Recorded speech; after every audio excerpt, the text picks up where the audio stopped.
pas d'âge pour rebondir.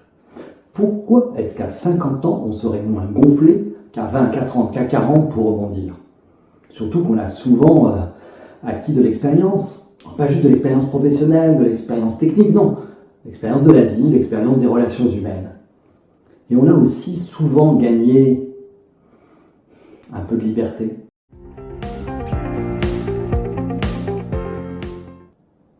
Quand j'ai quitté la société que j'avais cofondée et que je co-dirigeais, j'ai tout de suite voulu rebondir. Très vite. Trop vite. Tout en restant dans le même secteur, le capital investissement, sans trop sortir de ma zone de confort, tout en voulant remettre un peu de supplément d'âme, un peu plus de sens. Mais bon, pour plein de raisons, ça n'a pas fonctionné comme je le souhaitais. Donc j'avais du temps. Et je me suis dit, c'est peut-être le bon moment de réaliser ton rêve d'adolescent. Monter sur scène. Alors j'ai créé un spectacle, changement de vie involontaire. Je n'avais jamais fait, j'avais écrit des tas de mémorandums d'investissement, des tas de choses, mais jamais un spectacle.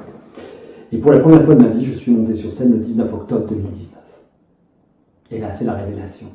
Quel bonheur de partager avec le public des émotions, du rire.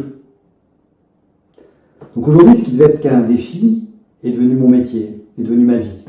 Je passe mon temps donc à écrire, à créer, à faire des scénarios pour des docu-fictions, pour des créations vidéo. Bien sûr, je répète et je joue mon spectacle. Je serai d'ailleurs à Avignon au mois de juillet, avant d'être en tournée en France sur 2021-2022. Voilà, je suis devenu un créateur. Mais toujours un petit peu entrepreneur, parce que les deux métiers ne sont pas si éloignés finalement.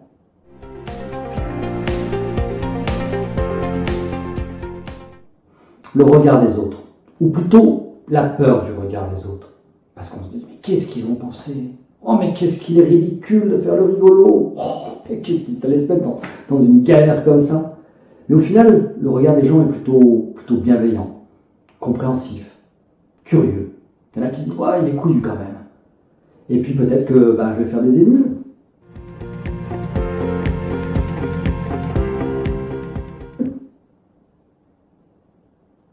Être bien entouré, alors bien sûr, par sa famille, par ses vrais amis, qui sont des soutiens très très importants, mais surtout quand on veut rebondir dans un autre secteur que son secteur initial, il faut vite trouver des experts, des gens qui connaissent les codes, qui connaissent les réseaux, parce qu'on n'a pas de temps à perdre. Et là, il faut, laisser ces personnes-là. Moi, j'ai eu la chance de tomber sur un metteur en scène, le premier, avec lequel le courant est bien passé. Et donc, quel que soit le secteur, il faut aller repérer ces personnes-là qui vous veulent du bien, qui ont envie de partager leur expérience et qui sont là pour vous faire accélérer votre rebond.